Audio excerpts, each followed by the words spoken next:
नमस्कार मित्रांनो, स्वागत आहे तुमचं अपेक्स अकॅडमी या युट्यूब चॅनलवरती. तर आज आपण पाहणार आहोत एक असं व्यक्तिमत्व ज्यांना आद्य क्रांतिकारक संबोधले जाते, म्हणजेच वासुदेव बळवंत फडके.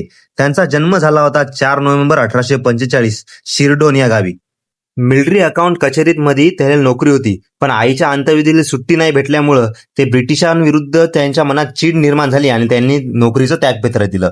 पुणे नेटिव्ह इन्स्टिट्यूशन ही संस्था स्थापन केली. कोणासोबत? तर वामन भावे आणि लक्ष्मण इंदापूरकर. त्यानंतर 1873 मध्ये त्यानं एक वर्धनी सभा स्थापन केली.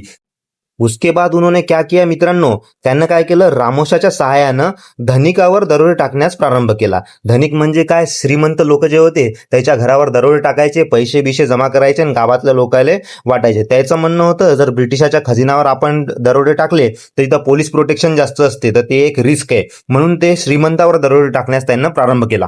मग आता ब्रिटिशाची पंढरी हादरली. ब्रिटिशांना वाटलं हे तर लयच खतरनाक काम करायला लागलं. मग मुंबई सरकारनं काय काढला, एक जाहीरनामा काढला आणि फडकेंना जे पकडून देईल त्याला 4,000 रुपये बक्षीस भेटलं जाईल असं त्यानं म्हणलं. आता फडके पण खतरनाक होते. त्याचं उत्तर म्हणून त्यानं काय केलं माहितीये का, मुंबईचा जे गव्हर्नर आहे रिचर्ड टेम्पल, त्याचे डोके कापून जे आणल त्याला 5,000 रुपये घे रे बुवा तू.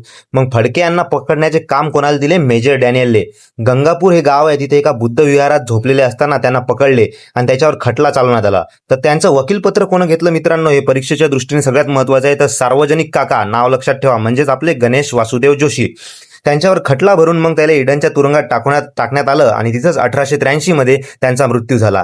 त्यांनी 7,000 ओळींचा दत्त महात्म्य हा ग्रंथ लिहिला होता आणि 1879 मध्ये अमृत बाजार नावाचं एक पत्रिका आहे, त्यानं म्हणलं होतं, फडके म्हणजे देशप्रेमाने ओथंबलेले हिमालयासारखे उत्तम महापुरुष.